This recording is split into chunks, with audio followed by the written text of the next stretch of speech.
नमस्कार, मैं हूं पंकज। आप देख रहे हैं पेन पॉइंट। प्रस्तुत है आज के प्रमुख समाचार। उत्तराखंड में तीर्थ और पर्यटक स्थलों पर हुड़दंग मचाने वाले बिगड़ेलों को पुलिस ऑपरेशन मर्यादा के तहत सबक सिखा रही है। पिछले 54 दिन में ही 902 बिगड़ेलों को गिरफ्तार किया जा चुका है। इसके अलावा 30,000 से ज्यादा बिगड़ेलों पर चालान और मुकदमा दर्ज करने की कार्रवाई की गई। पुलिस ने इन लोगों से 71,70,000 रुपए जुर्माने के रूप में वसूल किए। ज्योतिष पीठ के पीठाधीश्वर शंकराचार्य स्वामी अविमुक्तेश्वरानंद सरस्वती ने जोशीमठ के कल्याण की कामना के लिए ऋतुफल से नरसिंह भगवान की महापूजा की। 2 दिन के प्रवास पर जोशीमठ पहुंचे स्वामी अविमुक्तेश्वरानंद सरस्वती ने पैनखंडा क्षेत्र की आराध्य माता अपरणेश्वरी देवी के भी दर्शन किए। इस दौरान उन्होंने सेलम गांव के लोगों से भी मुलाकात की। उसके बाद उन्होंने 64 योगिनी मंदिर सभागार में स्थानीय मेधावी बच्चों को सम्मानित कर आशीर्वाद दिया। रुड़की तहसील परिसर में स्थानीय एडवोकेट्स एसोसिएशन ने रजिस्ट्रार कानून गो पर नाराजगी जताई। एसोसिएशन ने कहा कि दाखिला खारिज होने की प्रक्रिया शुरू न होने का खामियाजा आम जनता को भुगतना पड़ रहा है। पत्रकारों से बातचीत में अधिवक्ताओं ने बताया कि जनता की परेशानी को देखते हुए उन्होंने यह कदम उठाया। इस संबंध में कई बार अधिकारियों से बात की गई, लेकिन अभी तक इसका कोई परिणाम नहीं निकला है। तो सरकार से यही मांग करते हैं कि बहुत जल्द इस कार्य को सुचारू रूप से चलाएं, जिससे जनता जो पिस रही है वो जनता ना पिसे और काम हो। हम तो जनता की आवाज़ बन के आपसे बात कर रहे हैं। हमारा कोई पर्सनल इसमें इंटरेस्ट है नहीं, लेकिन जनता त्रस्त है और जनता को नुकसान ये है कि उसके ना तो लोन हो पा रहे हैं और ना ही नक्शे पास हो पा रहे हैं। बिना दाखिल खारिज के कोई कार्य नहीं होता, और यदि प्रशासन इस काम को नहीं करता तो फिर हमारे लिए हाई कोर्ट जाने के अलावा कोई रास्ता नहीं है।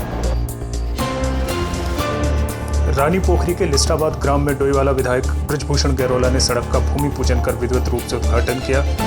लोक निर्माण विभाग ऋषिकेश के अधिशासी अभियंता ने बताया कि इंटरलॉकिंग टाइल से बनने जा रही लगभग 700 मीटर की यह सड़क जल्द ही बनकर तैयार हो जाएगी। गौरतलब है कि क्षेत्र के लोग लंबे समय से सड़क की मांग कर रहे थे। सड़क है लिस्टाबाद वाली, इसकी जो लागत है 45 लाख रुपए से बनाई जानी है और इस पर इंटरलॉकिंग टाइल द्वारा सड़क का पुनर्निर्माण किया जाएगा और लगभग 700 मीटर लंबाई में ये बननी है।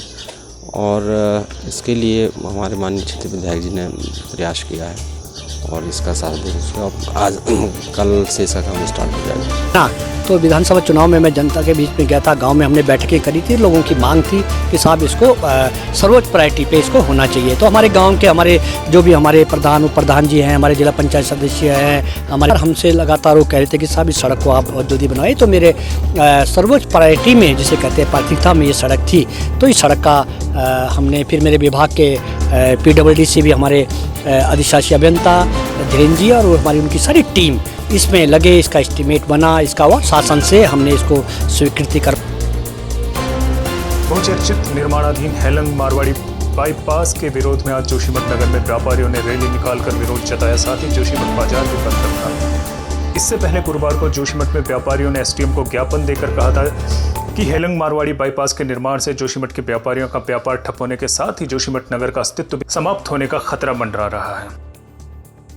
ज्योति नंदन बहुगुणा गढ़वाल केंद्रीय विश्वविद्यालय ने देहरादून के 4 बड़े कॉलेज समेत 10 सहायता प्राप्त अशासकीय कॉलेजों की संबद्धता समाप्त करने का निर्णय लिया है, जिससे हजारों छात्रों पर प्रभाव पड़ रहा है। इसके विरोध में मसूरी MPG कॉलेज के NSUI के छात्रों ने पूर्व छात्र संघ अध्यक्ष प्रिंस पवार के नेतृत्व में कॉलेज के गेट पर राज्य सरकार और उच्च शिक्षा मंत्री डॉक्टर धन सिंह रावत के खिलाफ जोरदार नारेबाजी कर प्रदर्शन किया। साथ ही शिक्षा मंत्री का भी पुतला जलाया।